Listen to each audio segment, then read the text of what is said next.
देखिए OP code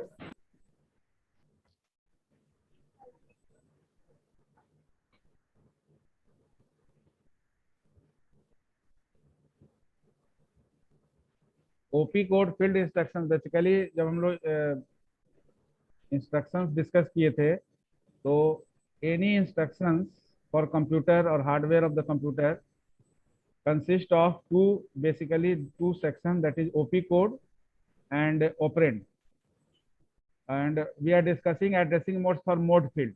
तो इसमें कोई भी इंस्ट्रक्शन जो हम लिखते हैं उस इंस्ट्रक्शंस में दो मैंडेटरी सेक्शन होता है, जो होता है आपका ओपी कोड फील्ड और ऑपरेंड फील्ड, और मोड फील्ड आपका जो है ये ऑप्शनल है।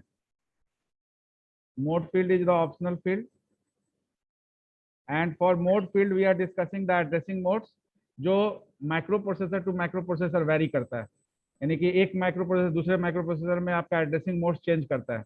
We are discussing the generalize and common addressing modes used for the computer. तो ओपी कोड फील्ड के लिए हम लोग डिस्कस किए थे कि जो आपका इंस्ट्रक्शन में ओपी कोड फील्ड है, ये ओपी कोड फील्ड तीन कैटेगरी में होता है। ओपी कोड फील्ड आपका डेटा ट्रांसफर इंस्ट्रक्शंस हो सकता है, data transfer and movement, group of ये इंस्ट्रक्शन। क्वेश्चन बता रहे हैं आप? नहीं, क्वेश्चंस जो आप पूछे हैं ना उसी क्वेश्चंस को कोरिलेट कर रहे हैं, फिर बताते हैं कुछ। Data transfer and movement group of instructions, और एक होता है आपका डेटा मैनिपुलेशन। इसको ऑलरेडी हम लोग डिस्कस किए हैं, बट इसका डिटेल्स नेमोनिक्स अभी हम लोग डिटेल नहीं डिस्कस किए हैं।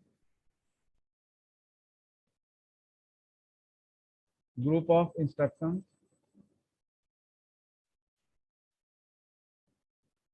और प्रोग्राम कंट्रोल। एड्रेसिंग मोड्स में भी ये तीनों का हम लोग डिस्कस किए थे, focused on data and focused on instruction. तो सीक्वेंशियल कंट्रोल फ्लो और आपका जो है ट्रांसफर कंट्रोल फ्लो। तो program control group of instructions, अभी जो भी इंस्ट्रक्शंस जो भी एक्सप्रेशन हम लोग देख रहे हैं उसमें डेटा ट्रांसफर और डेटा मैनिपुलेशन ऑपरेशन कर रहे हैं, क्योंकि कोई जंपिंग या ब्रांचिंग इंस्ट्रक्शन नहीं लिख रहे हैं। तो जंपिंग, ब्रांचिंग, लूपिंग जब यूज करेंगे तो प्रोग्राम कंट्रोल इंस्ट्रक्शंस होगा। तो अंडर दिस थ्री जो सेकंड सेक्शन है डेटा ट्रांसफर में, बेसिकली क्या होता है under DT. I just give you the brief overview, in details we discuss later on after discussion of addressing modes. तो data transfer के अंदर बेसिकली डेटा ट्रांसफर क्या है कि जहां पर आपका डेटा अवेलेबल है उसी में डेटा ट्रांसफर होगा। तो डेटा इज अवेलेबल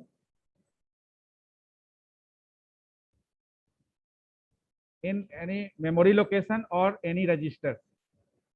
तो बेसिकली अगर हम मेमोरी लोकेशन को एम और रजिस्टर को आर से रिप्रेजेंट करें तो data transfer occur in between memory and register. तो दो सेक्शन है, तो टोटल 4 कॉम्बिनेशन यहाँ बन सकता है, like memory to memory, memory to register, register to memory and register to register. तो these are the 4 different transferring operation. ये 4 तरह से ट्रांसफर हो सकता है, जैसे मेमोरी से मेमोरी।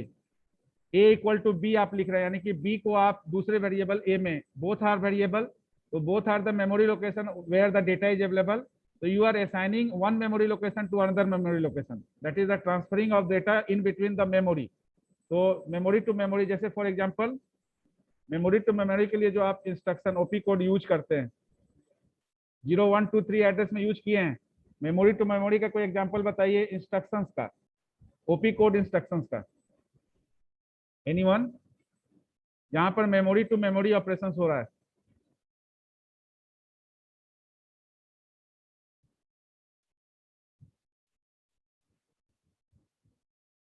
एनी कोई भी इंस्ट्रक्शंस मेमोरी टू मेमोरी, यानी एक वेरिएबल से दूसरे वेरिएबल। जैसे अगर आप लिख रहे हैं मूव ए कॉमा बी, ए और बी दोनों मेमोरी है, मूव का इस्तेमाल मेमोरी टू मेमोरी में कर सकते हैं।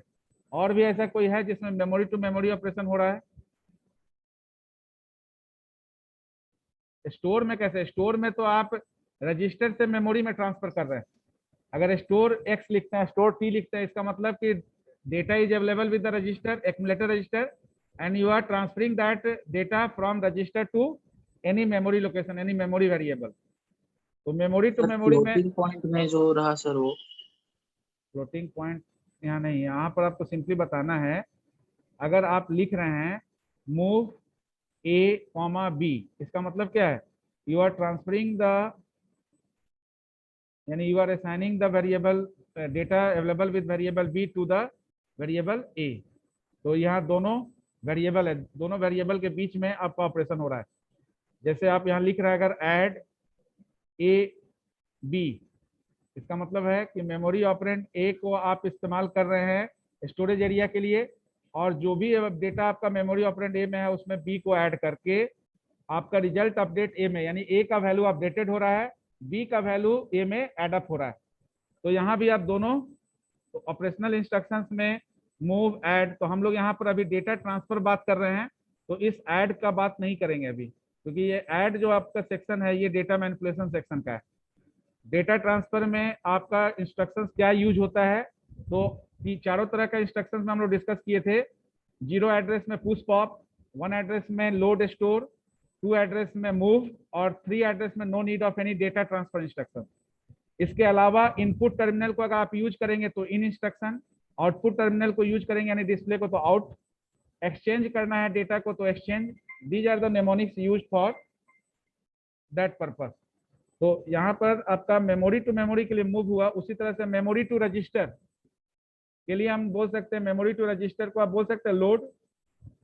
लोड ऐसा एक ओपी कोड है जिसमें आप जैसे ही लिखते हैं यहाँ पर load A, that means accumulator register में आपका मेमोरी ऑपरेंड ए ट्रांसफर हुआ। तो load is a OP code instruction, you can say mnemonics used for transferring the data from memory to register. Further, register to memory, you can take the example of a store. So a store is the mnemonics through which you can transfer the data from accumulator register to any memory location, memory variable. तो store का आप example ले सकते हैं, जैसे आप लिख रहे हैं store T, तो whatever data available with the accumulator register that is transferred to the variable T. तो रजिस्टर से आप ट्रांसफर कहाँ कर रहे हैं? वेरिएबल में। तो register to memory, register to register, जैसे अभी रजिस्टर एड्रेसिंग मोड हम लोग डिस्कस कर रहे थे, तो whenever you write move R1 R2, that means whatever contents available with R2 that is transfer to the assign to the R1। तो move R1 R2, again move is the instruction used for transferring the data in between register, register के बीच में आप transfer करने के लिए इसका use करते हैं, ठीक है ना। तो ये डेटा ट्रांसफर इंस्ट्रक्शन है जिसको हम लोग 0 1 2 3 एड्रेस में यूज किए। सेकेंड कैटेगरी जो आपका डेटा मैनिपुलेशन का है, डेटा मैनिपुलेशन। और ये सब तो अब आप बताए हुए है ही। हाँ, तो इसी को बताए हुए हैं, उसी में आपका जो है वो सेक्शन आता है डेटा मैनिपुलेशन में अर्थमेटिक। इसीलिए तो एक बार रिकॉल कर रहे हैं अर्थमेटिक। सर 8 बिट वाला क्या है सर? बता रहे हैं arithmetic, then logical, and then shifting. Data manipulation instruction में अर्थमेटिक इंस्ट्रक्शन हो सकता है। अर्थमेटिक इंस्ट्रक्शन जो हम लोग यूज कर रहे हैं, अर्थमेटिक इंस्ट्रक्शन आपका जैसे जिसके लिए नेमोनिक्स यूज किए ऐड, मल्ट, ठीक है ना, सब, डिव एक्सेट्रा। तो जो भी अर्थमेटिकल ऑपरेशन किए उसके लिए हम लोग अर्थमेटिक इंस्ट्रक्शन के लिए नेमोनिक्स यूज करेंगे। लॉजिकल इंस्ट्रक्शन जो आपका होगा इसके लिए हम लोग यूज करते हैं बेसिकली जैसे कॉम्प्लीमेंट, ठीक है ना, और लॉजिकल एंड, और एक्सॉर, नॉट, ये एक्सेट्रा। तो ये सारा इंस्ट्रक्शन हम लोग लॉजिकल इंस्ट्रक्शन के रूप में यूज करते हैं। शिफ्टिंग इंस्ट्रक्शंस में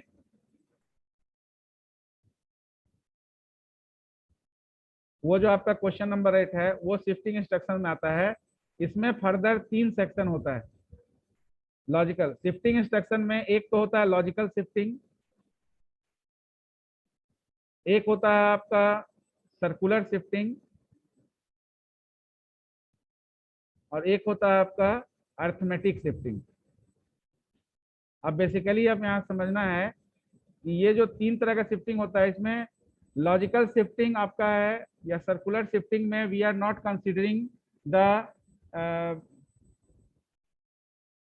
साइंड इंटीजर, यानी कि अगर सिग्नेचर किसी का माइनस है, कोई भी वैल्यू अगर निगेटिव है, तो negative sign is not consider whenever you are performing logical shifting and circular shifting.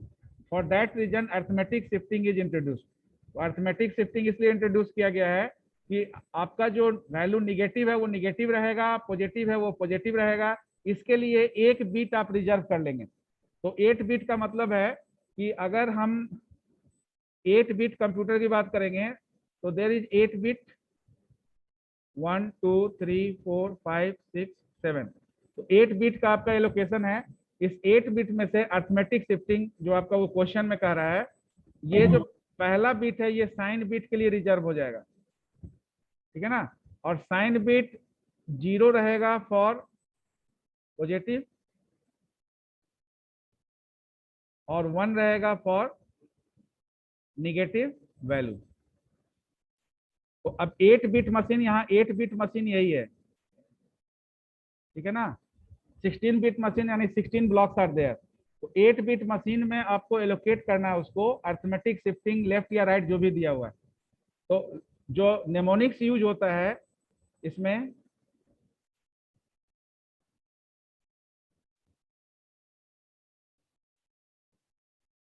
Sir वहाँ 26 टू द बेस 10 दिया हुआ है पहला, मतलब उस क्वेश्चन में। एक मिनट, हाँ 26 बेस 10 का मतलब ये डेसिमल वैल्यू है, ये आपका डेसिमल वैल्यू है। और शिफ्टिंग जब भी करेंगे तो बाइनरी फॉर्म में आपको चेंज करना पड़ेगा। तो ये डेसिमल में वैल्यू जो 26 दिया हुआ है, इसका पहले बाइनरी कन्वर्जन करना होगा एलोकेट करने के लिए। बाइनरी कन्वर्जन करने के बाद आपको अर्थमेटिक शिफ्ट लेफ्ट या राइट के बारे में सोचना है। तो बाइनरी कन्वर्जन जब करेंगे तो यहाँ पर वही चीज देखना है कि जो लॉजिकल शिफ्टिंग होता है, logical left shift, logical right shift, ठीक है ना, circular left shift, circular right shift, फिर arithmetic left shift, arithmetic right shift, ये सबके लिए अलग अलग निमोनिक्स है। यानी कि जैसे हम लोग मल्ट ऐड डिवाइड कर रहे हैं, उसी तरह से यहाँ पर हर का अलग अलग निमोनिक्स है। तो अलग अलग निमोनिक्स क्या है, लॉजिकल लेफ्ट शिफ्ट करने के लिए एस एच, ठीक है ना, S H stand for shifting. और लॉजिकल लेफ्ट शिफ्ट करना है तो S H L, right shift करना है तो S H R, circular shift left करना है तो आर ओ एल यानी rotate left, R O R for right. और अर्थमेटिक लेफ्ट शिफ्ट जो आपका है ये एस एच एल में ही ए एड अप हो जाता है, यानी कि ये जो नेमोनिक्स यूज होगा, ए स्टैंड फॉर अर्थमेटिक, बाकी ये लेफ्ट शिफ्ट जैसे है वैसे। अर्थमेटिक राइट शिफ्ट के लिए S H R A. So these are the mnemonics used for shifting left and right. Now basically what is the mechanism behind shifting? तो यहाँ पर जो आपका 8 बिट का मशीन है, ये actually sign bit is reserve for arithmetical shifting. Arithmetical shifting में हम ये साइन बिट रिजर्व करते हैं। बाकी जितना भी शिफ्टिंग है, logical left right, circular left right, उसमें हम साइन बिट रिजर्व नहीं करते हैं। यानी कि all bits are used for shifting. 8 bit है तो 8 बिट आपका यूज होगा शिफ्टिंग में। अब एक्चुअली यहाँ पर क्या है, शिफ्टिंग जब आप करेंगे, लॉजिकल शिफ्टिंग का स्ट्रेटजी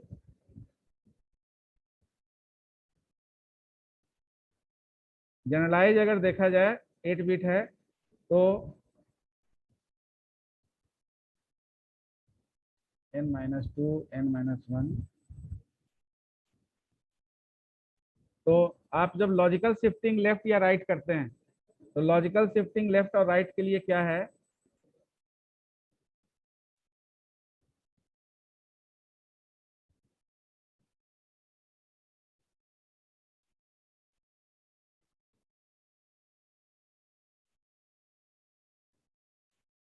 लॉजिकल लेफ्ट शिफ्ट या राइट शिफ्ट।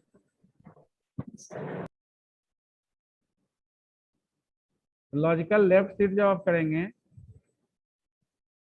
तो अब देखिए यहाँ पर दो कंडीशन है, जब लॉजिकल लेफ्ट शिफ्ट होगा तो आपका एक एक बिट लेफ्ट जाएगा या राइट, तो एक बिट आपका आउट कहाँ से होगा? सर लेफ्ट में लेफ्ट साइड से, और मतलब हाँ, राइट यहाँ में से राइट से। इनपुट होगा, यहाँ पर आउटपुट होगा, यानी कि यहाँ से इनपुट होगा, यहाँ पर आउटपुट होगा। तो आउटपुट या बोल सकते हैं आप लॉस्ट बिट, यानी एक बिट आपका लॉस्ट होगा आउटपुट के फॉर्म में, और वो जो शिफ्टिंग होगा यहाँ से एक प्लेस जो बाहर गया, तो यहाँ पर एक प्लेस आपका जो है वो वैल्यू सर्टेन वैल्यू से इनपुट होगा। तो लॉजिकल शिफ्टिंग में input value is always zero, यानी कि जब लॉजिकल शिफ्टिंग आप करेंगे लॉजिकल लेफ्ट या राइट, तो लॉजिकल शिफ्टिंग में आपका इनपुट हमेशा जीरो होगा। जो एक बिट आप लेफ्ट शिफ्ट किए तो आपका जो राइट साइड में, राइट मोस्ट साइड में जो एक बिट बचा वो हमेशा जीरो से ऑक्यूपाई होगा। ये फिक्स है कि लॉजिकल शिफ्ट लेफ्ट या राइट करेंगे तो लेफ्ट करेंगे तो राइट साइड से जीरो होगा, और राइट शिफ्ट करेंगे तो इनपुट कहाँ से होगा? इनपुट इक्वल टू जीरो जो है राइट लेफ्ट साइड से होगा, क्योंकि जब शिफ्टिंग करेंगे तो क्या होगा, इस केस में ये शिफ्ट होगा एक एक प्लेस, तो ये शिफ्ट करते करते यहाँ लेफ्ट मोस्ट बिट आपका बाहर हो जाएगा। तो लेफ्ट मोस्ट बिट जो बाहर हुआ वो लॉस्ट हो गया, वो डेटा आप कहीं यूज नहीं कर पाएंगे। और राइट मोस्ट जो आपका बिट एक जो है, जो शिफ्टिंग के बाद आपको एलोकेट करना है, वो हमेशा जीरो से एलोकेट होगा लॉजिकल शिफ्ट लेफ्ट में। लॉजिकल शिफ्ट राइट में एक्चुअली क्या हो रहा है, ये राइट एक एक बिट राइट शिफ्ट हो रहा है, तो यहाँ से भी एक आउट हो जाएगा लॉस्ट बिट। तो लॉजिकल शिफ्ट राइट शिफ्ट जब करेंगे तो आपका left most bit is allocated by zero after shifting, और राइट मोस्ट बिट आपका लॉस्ट होगा, सबसे राइट मोस्ट जो बिट है वो लॉस्ट हो जाएगा। लॉजिकल शिफ्ट लेफ्ट करेंगे तो लेफ्ट मोस्ट बिट आपका एक लॉस्ट हो जाएगा, और राइट मोस्ट बिट जो है एलोकेट होगा जीरो से। ये हुआ लॉजिकल शिफ्टिंग में। अब सर्कुलर में क्या होता है कि ये जो लॉस्ट बिट है यही आपका फिर इनपुट बन जाता है, यानी कि लॉजिकल शिफ्टिंग लेफ्ट और राइट में जो लॉस्ट हुआ एक बिट, उस बिट को अगर यूज करना चाहते हैं तो सर्कुलरली जो डेटा अगर जीरो आपका एग्जिट कर रहा है तो वही जीरो आपका इनपुट हो जाएगा लेफ्ट सर्कुलर लेफ्ट शिफ्ट में राइट साइड से, सर्कुलर राइट शिफ्ट में आपका लेफ्ट साइड से। सर मतलब 26 को उसमें बाइनरी में पहले चेंज करना पड़ेगा, बिल्कुल उसके बिल्कुल बाद। बिल्कुल, हाँ।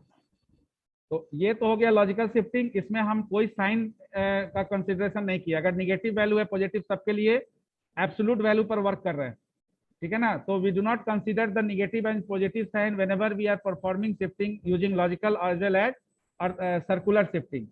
तो यही चीज आपका जो है यहाँ पर चेंज क्या हुआ, यहाँ पर जब हम लोग सर्कुलर शिफ्टिंग करेंगे तो चेंज यहीं पर होगा कि आपका जो बिट है,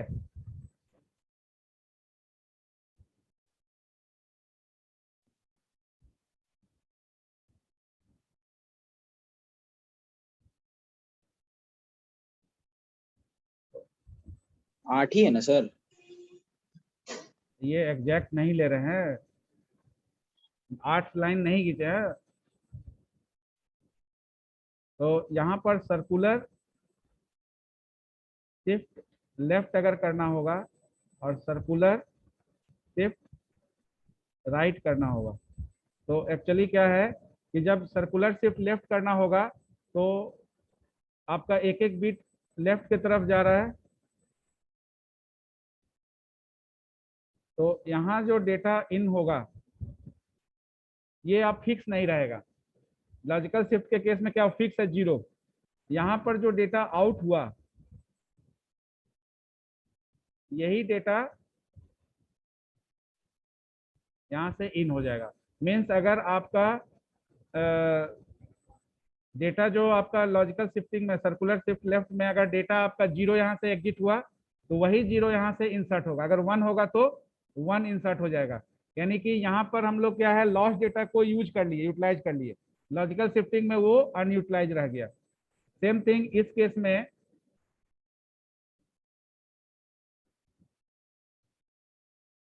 यहाँ पर शिफ्टिंग आपका एक एक प्लेस राइट हो रहा है, तो यहाँ से डेटा आउट होगा, तो यहाँ जो डेटा आउटपुट जो डेटा होगा वो लॉस्ट अब नहीं हो रहा है, यही डेटा यहाँ से इन कर जाएगा।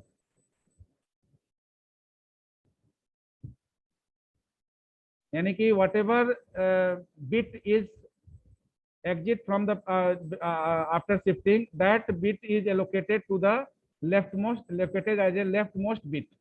तो सर्कुलर शिफ्ट राइट में leftmost bit is allocated by that particular bit, यानी 0 है तो 0 जाएगा, 1 है तो 1 जाएगा, जो लॉजिकल शिफ्टिंग में फिक्स था। अब अर्थमेटिक शिफ्टिंग में सब कुछ लॉजिकल शिफ्टिंग ऐसा ही होता है, केवल एक साइन बिट इंट्रोड्यूस हो जाता है। तो अर्थमेटिक शिफ्ट राइट और अर्थमेटिक शिफ्ट लेफ्ट। तो अर्थमेटिक शिफ्ट राइट में वी परफॉर्म यानी कि division of value by 2, and यहां पर हम लोग क्या करते हैं,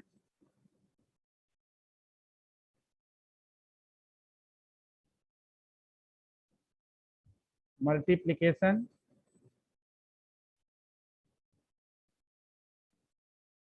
विथ 2। तो राइट शिफ्ट जब करेंगे तो जो भी वैल्यू आपका है, जैसे 26 है, उसको 2 से डिवाइड करेंगे, उसका बाइनरी कन्वर्जन करेंगे क्योंकि हमको बाइनरी डेटा यूज करना है। और इसमें शिफ्टिंग में क्या है कि sign remain same after shifting left और राइट, यानी कि लेफ्ट और राइट शिफ्टिंग करने के दौरान आपका साइन जो है वो सेम रहेगा। ऐसा नहीं है कि निगेटिव है तो पॉजिटिव हो जाएगा, पॉजिटिव है तो निगेटिव, तो निगेटिव है तो निगेटिव रहेगा, पॉजिटिव है तो पॉजिटिव ही रहेगा। तो अब यहाँ पर 26 बेस में 10 दिया हुआ है, यानी बेस में 10 देने का मतलब ये आपका डेसिमल नंबर है और हमको रिप्रेजेंट करना 8 बिट मशीन में। तो डेसिमल नंबर का सबसे पहले बाइनरी कन्वर्जन करेंगे, लेकिन हमको करना क्या है, उसमें क्वेश्चन में करना ये है अर्थमेटिक शिफ्ट लेफ्ट करना है। तो पहले हम लोग क्या करेंगे, इसको 2 से मल्टीप्लाई करके 52, ठीक है ना। आप जब रिजल्ट देखेंगे तो लॉजिकल शिफ्टिंग का रिजल्ट और इसका सेम आएगा, केवल साइन बिट एक ये 2 से मल्टीप्लाई क्यों हुआ सर? हाँ, अर्थमेटिक शिफ्ट लेफ्ट करने के लिए मल्टीप्लिकेशन वैल्यू को 2 से मल्टीप्लाई करते हैं और राइट करने के लिए 2 से डिवाइड करते हैं, that is the rule and we just follow the rule. तो 26 is the decimal number. So first of all we multiply 26 with 2 and whatever result we have, we just convert that decimal into binary. 110100। ठीक है,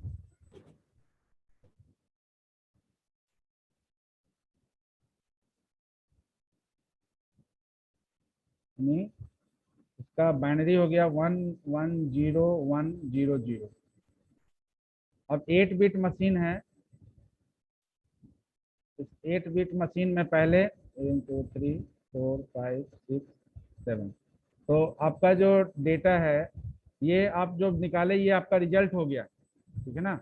actual data आप पहले लिखेंगे, 26 आपका actual data है, तो 26 का यानी सपोज करिए कि a इक्वल टू 26 है, तो a इक्वल टू 26 के लिए एलोकेट क्या होगा, 26 यहाँ से देख लीजिए 26 तक क्या आ रहा है 11010, ठीक है ना।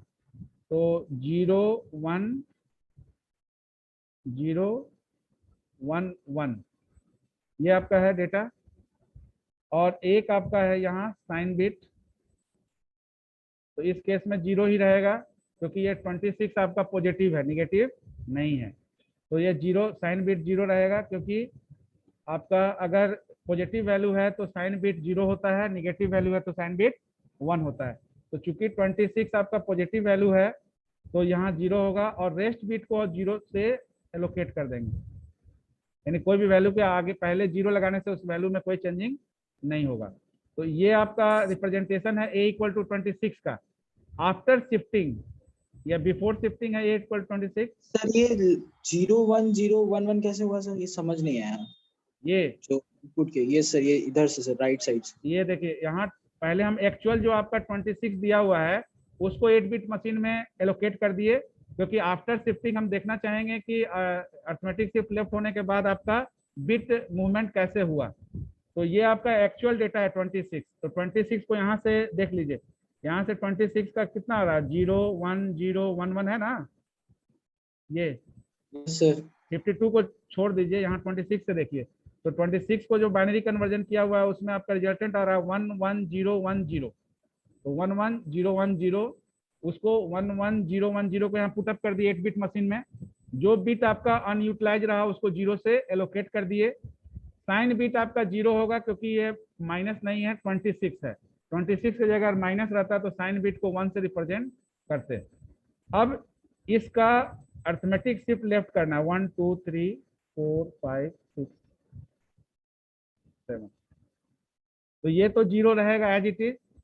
इसके बाद आपका जो 52 है ये आप मल्टीप्लाई किए 26 को 2।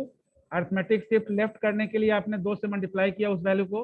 तो 52 का आपका आया 1 1 0 1 0 0, यानी 0 0 1 0 1 1 और एक 0 यहाँ ऐड कर दिए।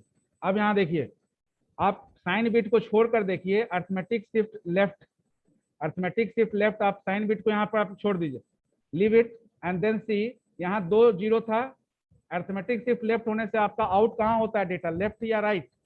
लेफ्ट मोस्ट बिट आपका आउट होगा। तो यहाँ 2 0 की जगह 1 0 बच गया, यानी 1 0 आपका आउट हो गया और वो 0 जो आउट हुआ वही यहाँ इन हुआ है। तो ये it is just like a logical shifting, but only the sign bit is introduced for maintaining the negative as well as positive value. तो as like logical shifting आप जैसे कर रहे हो वैसे ही हो रहा है, लेकिन इसमें अगर 8 बिट का मशीन है तो 7 बिट आपका डेटा के लिए यूज होगा, 1 बिट साइन बिट के लिए रिजर्व हो जाएगा। अगर 16 बिट का होगा तो 1 बिट आपका लेफ्ट मोस्ट बिट आपका साइन बिट होगा, 15 बिट पर ही आपका डेटा यूटिलाइज होगा। तो आप यहाँ देखिएगा, अगर इस पर्टिकुलर पोर्शन को देखिएगा तो आपको लगेगा कि ये तो लॉजिकल शिफ्टिंग ही हो रहा है। ये पोर्शन जब आप केवल देखिएगा, उस पोर्शन को नहीं देखिएगा। सर हाँ अगर वैल्यू हम 128 से ज्यादा लेंगे तब? हाँ, तब आप ओवरफ्लो बताइएगा कि ओवरफ्लो कंडीशन अराइजेस आपका मशीन में। ओवरफ्लो को लिखेंगे कहाँ पे? यहाँ पर अब नहीं एलोकेट आप कर पा रहे हैं तो यहाँ लिखिएगा ना कंडीशन कि ओवरफ्लो कंडीशन अराइज।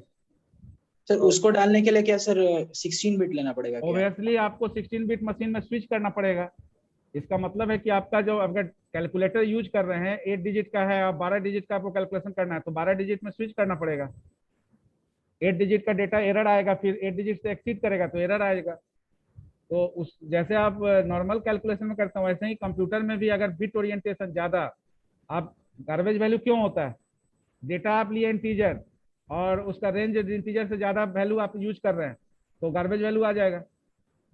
क्यों गार्बेज वैल्यू आया? क्योंकि एक्चुअल डेटा का जो रेंज है उससे ज्यादा रेंज का आप डेटा यूज कर रहे हैं। तो थोड़ा सा पीछे कर दीजिएगा सर अगर मेरा वहां पे 26 के बदले -26 रहता तो मेरा साइन बिट तो 1 से स्टार्ट होता। साइन बिट, यही तो बता रहे हैं कि ये साइन बिट को हमने कवर ही नहीं किया इसमें। आप वही सर अगर हम 26 की जगह क्वेश्चन चेंज करते -26। हाँ तो 1 कर देंगे यहाँ, वो चीज 1 हो बता रहे हैं। जाएगा। ये 0 साइन बिट आपका 1 रहेगा क्योंकि साइन बिट पर आप कुछ कर ही नहीं रहे हैं, आप Yes. यहाँ से काम कर रहे हैं। आप अगर 8 बिट मशीन है 7 बिट पर, इसीलिए बता रहे हैं it is just like a logical shifting but in arithmetic shifting sign bit is included. तो inclusion of sign bit is only changing in the particular arithmetic shifting. तो ये आप साइन बिट रिजर्व हो गया, माइनस है तो 1 कर दीजिए, बाकी का जो 7 बिट है उस पर डेटा एलोकेट होगा। अगर 128 से ज्यादा का डेटा है तो ओवरफ्लो कंडीशन अराइज होगा, ठीक है ना। तो वहां आप मेंशन कर सकते हैं कि 8 bit machine is not efficient और sufficient for allocation of this data. तो 8 बिट मशीन में आप एलोकेट नहीं कर पा रहे हैं तो वहां पर ओवरफ्लो कंडीशन अराइज हो गया। तो ओवरफ्लो कंडीशन के लिए तो then there is a need to switch. लेकिन सर हम लोग को पढ़ना तो सिर्फ 80 बिट है, आप बताए थे सर ऐसा क्लास में। इसीलिए तो 80 बिट मशीन मतलब आप जब ओवरफ्लो लिखिएगा, ठीक है, ओवरफ्लो जब लिखिएगा तो कंडीशन आपको ये मेंशन कर सकते हैं ना कि we have to switch to the upper bit, हाँ word length, we have to enhance the word length of the computer to allocate this types of data. ये कंडीशन में लिख सकते हैं। अब 16 बिट का हम भी जान रहे हैं कि 16 बिट का एलोकेशन बनाने में टाइम जो है ज्यादा लगेगा, इसलिए 8 बिट मशीन ही दे रहे हैं। तो अब ये हमको लगता है कि इसमें कोई डाउट नहीं रहेगा, बन जाएगा। सर एक क्वेश्चन और है मेरा, अगर आप जो क्वेश्चन दिए 12 का ए, आप इसको हाँ हमको प्रॉपर फॉर्मेट का आंसर देना रहेगा, वही हाँ 26 का बाइनरी लिखेंगे, हाँ फिर 26 इंटू 252 का बाइनरी लिखेंगे, हाँ फिर उस दोनों का शिफ्टिंग दिखाएंगे ना सर, वो हाँ। बाइनरी में कन्वर्जन हाँ करके। तो वही चीज, आप पहले ये 26 का बाइनरी सर एक बार करके। स्लाइड 1 और 2 खोल दीजिएगा। सर एक बार फिर से बताइए सर 26। हैं? फिर से बताएं। नेक्स्ट करिएगा सर। इसको हम शेयर कर देंगे, ये क्योंकि पीपीटी में है, ये ग्रुप में डाल देंगे, तो लेने का यस जरूरत सर, हो गया। सर ये व्हाइट बोर्ड वाला काफी हम लोग को हर्ट करेगा सर। नहीं, व्हाइट बोर्ड नहीं है, ये पीपीटी है। मतलब पहले जो आपने किया है वो हम उसका कंटेंट शेयर कर देंगे, ठीक है ना। हाँ सर तब इसका ठीक है। एसएस ही ले लिए, कॉपी में नहीं लिखे हैं सर, मतलब ठीक ठीक बाद ठीक। में लिखना। ये क्लियर हो गया ना 20? Yes, sir. इसका जो हम यस सर, केवल क्लियर हो गया। आपको वे ऑफ आंसरिंग वही होगा, पहले आप 26 का बाइनरी कन्वर्ट करके एक्चुअल डेटा को 8 बिट मशीन में दिखाएंगे, फिर उस 26 में लिखेंगे कि do for performing arithmetic shift left operation we multiply the value with 2 and after that 52 is the next. तो 52 को फिर हम चेंज करेंगे बाइनरी में, तो इसलिए 52 को यहाँ डायरेक्ट कर दिए, क्योंकि 52 में 26 भी आ जाता है। एक बार Yes, sir. 23 भी देख दीजिएगा सर। हैं? 23 23 क्या है? Sir question number question PDF का। अच्छा,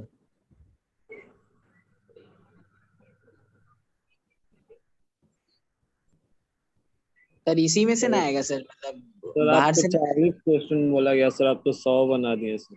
कहाँ से 40 है? ही है भाई। अच्छा, व्हाट डू यू मीन? हाँ बोलिए। एक डॉट है, क्वेश्चन जो आएगा वो आप ये पूरा 40 के 40 देंगे या सिर्फ 10 देंगे इसमें से? नहीं 40 देंगे जी। देखिए क्वेश्चन आपका वो भी जो 2 है, बार लिखना होगा। क्वेश्चन जो फॉर्मेट है वही है, ठीक है ना। 20 ऑब्जेक्टिव प्लस 10, 5। हाँ 10 और 8 नंबर का ज्यादा एग्जाम हो गया, कम से कम 50 ही रखते हैं। 5 क्वेश्चन रहेगा इसमें, और ये इसमें आपका 6 क्वेश्चन बनाना है, 8 क्वेश्चन रहेगा। सर तो मेरा क्वेश्चन है, ये जो टोटल 31 क्वेश्चन हुआ, हाँ तो और जो डायरेक्टर सर का ये वॉइस था उसमें लिखा था कि 10 क्वेश्चन आपको देना कंपलसरी है 40 में से। so that is only this section. What is section? Okay sir. 20 objective is not said in the group. So 20 objective vary the marks. Objective जो 20 होगा उसी से मार्क्स वेरिएशन होगा, बाकी क्वेश्चन तो आपको सेट किया गया है, उतने Yes, sir. क्वेश्चन में से ही आएगा, ठीक है ना। उम्मीद करते हैं कि अच्छा स्कोरिंग हो जाएगा। अब इस पर भी नहीं होगा तब तो, हाँ क्वेश्चन पाते हैं। 23. हाँ, what do you mean by input output interface unit? Explain various component of input output interface unit along with diagram.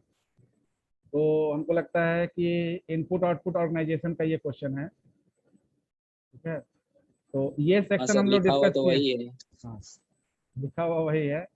तो ये इनपुट आउटपुट इंटरफेस तो डिस्कस किया हुआ है, डायग्रामेटिक रिप्रेजेंटेशन डिस्कस, हाँ बता देंगे, लेकिन सर आईओ यूनिट कहाँ पे डिस्कस किए? एक आध को, हाँ इनपुट आउटपुट इंटरफेस जब हम लोग सीपीयू डिस्कस किए थे, सीपीयू और डिवाइसेस, तो डिवाइसेस और सीपीयू के बीच में आपका इंटरफेस वर्क करता है, जिसमें पोर्ट हम लोग डिस्कस किए थे। पोर्ट यानी port is the interface through which the devices are connected with the system, and any device is not directly connected with the CPU, CPU से डायरेक्ट कनेक्टेड नहीं होता है। तो ये जो पोर्ट है actually this is the input output interface. तो आपका चाहे डिवाइस किसी भी तरह का हो, इनपुट डिवाइस हो, आउटपुट डिवाइस हो, या कोई स्टोरेज डिवाइस हो, इसको डिटेल में हम लोग को इनपुट आउटपुट ऑर्गेनाइजेशन में पढ़ना है। तो इंटरफेस यूनिट उसमें से एक्सट्रैक्ट करके आपको शॉर्ट आंसर क्वेश्चन वो इंटरफेस के बारे में बताने के लिए आ सकता है। तो इंटरफेस आप बता सकते हैं, मतलब अगर आता है तो, अब तो उसको पॉइंट कर लिए, क्वेश्चन होगा भी नहीं, ठीक है ना। तो इनपुट आउटपुट इंटरफेस तो वो क्वेश्चन नहीं ना आएगा? नहीं नहीं, अब ये हम कैसे कर दें कि आएगा नहीं मतलब आएगा? सर उसका डायग्राम नहीं आएगा, यही ना? हाँ, डायग्रामेटिक नहीं होगा, ठीक है, क्योंकि अच्छा सर सुनिए डायग्रामेटिक ना, डिस्कस। हाँ बोलिए। ये 26 का सर देखे थे क्वेश्चन जो था वो, कार्नोट मैप्स का जो एम्प्टी बॉक्स है वही होता है, डोंट केयर कंडीशन, ये वही है ना? क्या है सर, एक बार बता दीजिए कैसे लिखेंगे? इसीलिए क्वेश्चन शेयर नहीं करना चाहिए, ठीक है। Don't care conditions, don't care conditions हम लोग डिस्कस किए थे कि डी और एक्स से रिप्रेजेंट होता है, स्मॉल डी या एक्स क्रॉस कर देते हैं। डोंट केयर कंडीशन है कि ये आपका मिन टर्म और मैक्स टर्म दोनों के साथ यूज होता है। अगर जरूरत पड़ेगा तो डोंट केयर कंडीशन को यूज करेंगे, अदरवाइज नहीं करेंगे। जैसे कोई फंक्शन अगर दिया हुआ है एफ एक्स वाई जेड, और इसमें दिया हुआ है 0 1 2 3, ठीक है ना, और एक दिया हुआ है 4 5,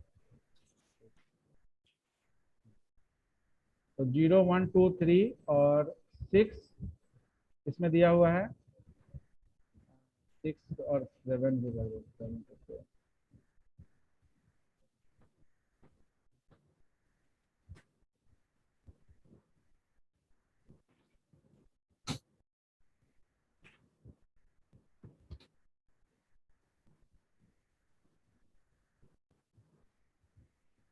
यहाँ देखिए, ये 0 1 2 3 है, यानी कि 1 1 1, और यहाँ पर डी है। तो ये समेशन ऑफ स्मॉल एम है, ये कैपिटल एम रहेगा। हाँ, समेशन ऑफ स्मॉल एम रहेगा कैपिटल एम, वो मिनिमल और मैक्सिमम वाला जो था। समेशन ऑफ हमेशा एम ही होगा, स्मॉल एम मिन टर्म के लिए और कैपिटल एम मैक्स टर्म के लिए। तो कैपिटल एम के केस में तो समेशन होगा ही नहीं, कैपिटल एम केस में आपका पाई एम और जो भी आपका जो वैल्यू है वो होगा, प्लस डी 7। तो डी 7 यानी कि डोंट केयर कंडीशन 7 पर लगा हुआ है, तो डोंट केयर कंडीशन को डी से रिप्रेजेंट किए। और यहाँ पर जब आप ये क्वाड बनाए और यहाँ एक पेयर आप बन सकता है, तो आप चाहें तो यहाँ पर हायर लेने के लिए इस डी का इस्तेमाल कर सकते हैं। इस डी को यूज करके आप एक क्वाड और भी बना सकते हैं। एक पेयर से अगर क्वाड बनने का संभावना है तो डी को यूज करके अगर क्वाड बनता है तो क्वाड बना सकते हैं, अदरवाइज एक पेयर भी बना सकते हैं। तो इस डी को, हाँ आप लिखे हैं डी मेरा 7 पे है और यहाँ पे तो 8 पे आप लिख दिए हैं। 8 पे कैसे लिखे हैं, 7 पे ही लिखे हैं। तो सीरियसली कहाँ चलता है? हाँ 7 पे है।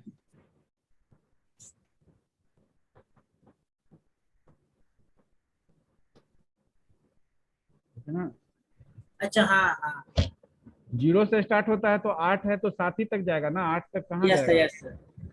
तो ये डोंट केयर कंडीशन जो भी सेल में दिया हुआ रहेगा उस सेल को डी से एलोकेट करना है, और उस सेल को जरूरी नहीं है मैंडेटरी कि आप उसको यूज करिए। अगर जरूरत है, अगर उसका यूज करके आपका क्वाड या बड़ा कोई कॉम्बिनेशन जनरेट हो सकता है तो उसका यूज करेंगे, अदरवाइज लीव इट, उसको छोड़ भी सकते हैं। तो ऐसा नहीं है कि डोंट केयर कंडीशन दिया हुआ है तो उससे हमको कोई ना कोई कॉम्बिनेशन बनाना ही बनाना है। तो अगर एक से अधिक है तो ऐसा हो सकता है कि किसी एक का यूज किए, किसी को नहीं भी यूज किए, तो दोनों चीज आप कर सकते हैं डोंट केयर कंडीशन। तो don't care condition is the particular condition in which we can use the cell to make a combination with min term as well as max term. So don't care condition is applied for both min term as well as max term. Sir ये तो theory question है, मतलब ऐसे बना के दिखाना पड़ेगा, किसी से एक्सप्लेन कर देंगे। अगर आप ज्यादा उसको जस्टिफाई करना चाहते हैं तो एक एग्जांपल दिखा सकते हैं, कोई भी, ये वाला? ये वाला नहीं, आप कोई भी बना सकते हैं, ठीक है ना। ये वाला कोई, हमने केवल आपको एग्जांपल दिया, जो क्लास में डिस्कस किए थे वो वाला आप डिस्कस कर दीजिएगा। Okay sir. Any other question? Sir मेरा एक अलग से क्वेश्चन है, वो पीपीटी खोलिएगा। बोलिए। सर यहाँ क्वेश्चन है f is equal to summation of 0 1 2 5 8 9 10। Sir यहाँ पे मिनिमम एक्सओपी बोलेगा अगर, तो वो तो हम समेशन निकाल देंगे, जहाँ पे वैल्यू दिया वहाँ पे 1 पुट करके। हाँ और मिनिमल पीओएस बोलेगा तो हम 1 को छोड़ के जो मेरा 0 वैल्यू है उस पे काम कर देंगे। हाँ, लेकिन से अगर मैक्सिमल बोल देगा तो मैक्सिमम नहीं पूछता है इसमें।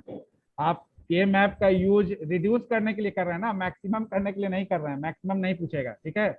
के map is use to reduce the complexity of expression, not for enhance the complexity of the expression. तो मैक्सिमम तो कभी पूछेगा नहीं, तो उसमें आप कंफ्यूज नहीं होइए, ठीक है ना। मिनिमम इसमें मिन टर्म और मैक्स टर्म कहाँ यूज हो रहा है? बता रहे हैं।